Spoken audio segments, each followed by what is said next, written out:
여러분 안녕하십니까. MBC 뉴스데스크 이어서 광주에서 전해드리겠습니다.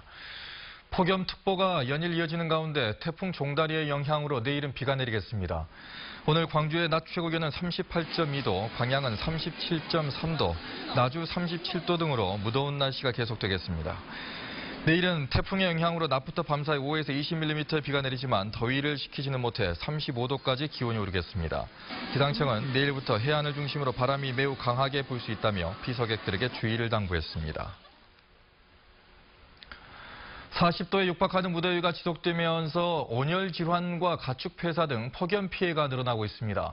최근 3주 동안 온열 환자는 광주에서 48명, 전남에서 148명이 발생했고 이 가운데 2명이 숨졌습니다. 또 나주와 영암, 곡성 등의 축산농가 270여 곳에서 닭과 오리, 돼지 등 45만 마리가 폐사해 19억 원이 넘는 피해가 발생했고 특히 닭농가 피해가 큰 것으로 나타났습니다. 새로운 당대표를 선출하는 민주평화당의 전당대회가 일주일 앞으로 다가왔습니다. 온라인과 ARS 투표, 여론조사 등이 이번 주에 한꺼번에 실시되게 되는데 오늘 광주 MBC에서 열린 토론회에서 당대표 후보자들은 호남 정치를 살려내겠다며 지지를 호소했습니다. 정용호 기자입니다. 다음 달 5일 전당대회를 앞두고 당대표에 출마한 6명의 당권주자들은 존재감 있는 강한 야당을 만들겠다며 호남 민심 회복과 약자를 위한 정당 건설을 강조했습니다. 호남이 주도하든 호남이 참여하든 정권 창출의 가능성이 열려 있어야 우리를 지지할 겁니다. 대선 후보가 있어야 됩니다. 정말 우리의 지도자가 나와야 됩니다. 진정으로 우리 민주평화당은 공직자의 친구가 아니고 자영업자, 중소기업의 친구다라는 것을 분명하게 메시지를 전달해 내겠습니다. 네. 제가 당대표가 되면 첫날 할 일이 있습니다. 그게 뭐냐면요. 현대판 소작인인 자영업자들의 권리를 지켜주기 위한 특별법 제정 선언을 하겠습니다. 노회찬 의원 사망 이후 시급한 현안이 된 교섭단체 재구성에 대해선 뜻을 같이 했지만 인위적인 정계 개편은 반대했습니다. 더불어민주당과의 합당 운운하면서 우리 민주당의 이제 신생정당, 이제 5, 6개월밖에 안 돼서 이제 제대로 골격을 갖추려고 하는 당에 대해서 이렇게 가려고 하는 그런 움직임이 있는 게 유감스럽습니다. 인위적인 정계 개편은 절대 안 된다고 저도 생각합니다.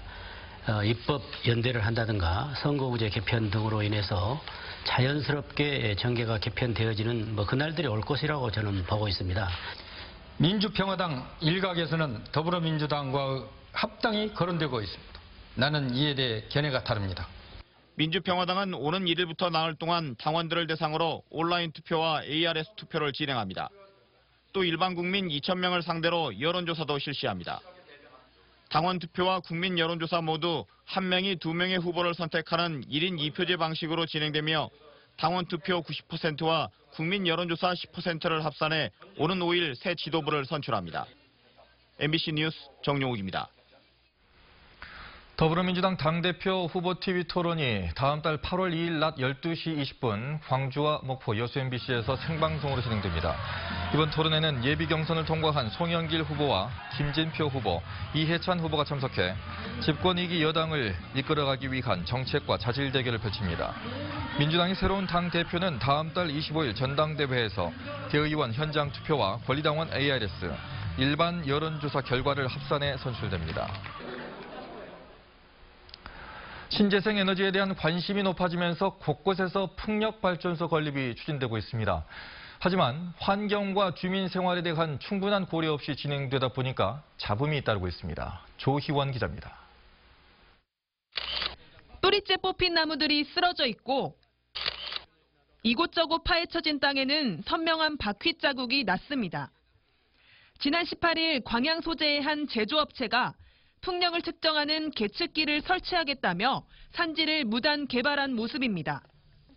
이 업체는 고흥군으로부터 90평의 대지에 대해서만 사용 허가를 받았는데 계측기로 통하는 길이 900m, 너비 4m의 길을 추가로 만들어 1,050여 평의 산지를 훼손시켰습니다. 이 같은 경우는 산지관리법 위반 사항이시고 저희가 8월 1일자로 출석 요구 명령을 해놓은 상태고요. 이제 그 후에 피해자 조서를 저희가 받고 그 뒤에 이제 검찰로 송치할 예정입니다. 해당 업체는 인근 마을 이장으로부터 발전기 설치를 의뢰받고 풍력 측정 단계를 진행 중이었습니다. 업체는 해당 토지가 미허가 토지인 줄 몰랐다며 억울하다고 주장했습니다. 발전기 설치를 의뢰한 이 마을 이장은 발전기로 벌어들일 수익을 생각해 사업에 동의했다고 밝혔습니다. 이제 우리 마을은 특별한 공장도 시도 받을 데가 없고 그래서 그 금액에 대한 법적으로 몇 프로 정도가 회사 측에서 하는 말이 몇 프로 정도가 법적으로 발전기금을 주게 돼 있다. 문제는 풍력발전소에 대한 소음이나 저주파 피해 논란이 끊이지 않는 상황에서 정작 주민들은 이 같은 설명을 듣지 못했다는 겁니다. 몰라, 전혀 몰라. 그걸 전혀 몰라요. 해가 없다고 그 얘기를 듣고 왔다고 그래. 현재 풍력발전소 설치를 위한 계측 단계가 진행 중인 지역은 고흥군에서만 모두 5곳. 인근 장흥과 영광 등 풍력발전소가 설치된 지역의 일부 주민들이 수면장애와 어지럼증, 이명을 호소하는 등 유해성 문제는 끊임없이 불거지고 있습니다. 신재생에너지를 장려하겠다는 취지는 좋지만 주민 피해를 최소화하고 산림보호를 고려한 발전소 설립이 필요하다는 목소리가 높아지고 있습니다. MBC 뉴스 조희원입니다. 광주시의회가 조선대를 자율개선대학으로 선정하라고 교육부에 촉구했습니다. 시의회는 대학 기본 역량 진단 2단계 평가 결과에 따라 재정 지원 중단이나 학자금 대출 제한 등의 불이익이 주어지면 학생과 학부모 피해로 이어진다며 이같이 촉구했습니다. 또 조선대도 구조조정과 예산 절감 대책을 통해 지역 발전을 선도하는 대학으로 거듭나길 바란다고 밝혔습니다. 공공기관에서 입찰 비리가 발생하면 해당 업무를 2년 동안 조달청에 이관하도록 하는 법안이 추진됩니다. 민주평화당 황주홍 정책위 의장은 최근 이 같은 내용을 담은 공공기관 계약 비리 방지 제도, 일명 원스트라이크 아웃 제도를 담은 법률 개정안을 국회에 제출했다고 밝혔습니다.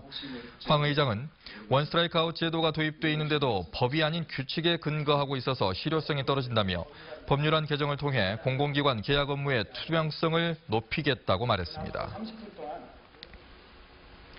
만취한 20대 운전자의 차량에 60대 보행자가 치여서 숨졌습니다. 오늘 새벽 3시 50분쯤 목포시 산정동의 한 도로에서 길을 건너던 60살 이모 씨가 20살 김모 씨의 승용차에 치여 병원으로 옮겨졌지만 숨졌습니다.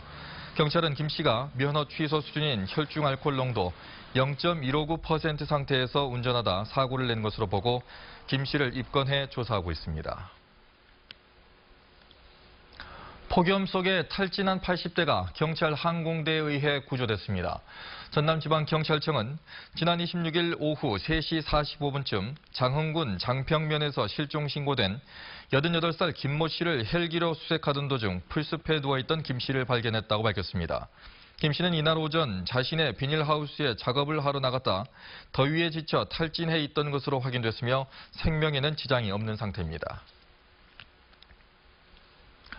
오늘 오전 9시쯤 여수시 화정면 백야도 앞바다에서 83톤급 어선과 소형 낚싯배가 충돌했습니다. 이 사고로 낚싯배에 타고 있던 선장 43살 추모 씨 등 3명이 바다에 빠졌지만 인근을 지나던 어선에 구조돼 인명피해는 없었습니다. 해경은 안전부주의로 사고가 난 것으로 보고 목격자 등을 상대로 정확한 경위를 조사하고 있습니다. 시민들이 동네 의원에서 정신건강 문제를 조기에 발견하도록 하는 동네 의원 마음이음 사업이 광주에서 전국 최초로 시행되고 있습니다. 광주시는 지역의 내과와 가정의학과, 산부인과 이용자 등이 우울과 불안 등으로 고민할 경우 동네 의원에서 정신과적 문제를 먼저 살피고 고위험군인 경우 정신건강의학과와 지역 정신건강복지센터로 연계하는 사업을 운영 중입니다. 이번 사업에는 지역의 230여 개 1차 의료기관 중 가정의학과와 내과, 산부인과 등 48개 기관이 참여 중이라고 밝혔습니다.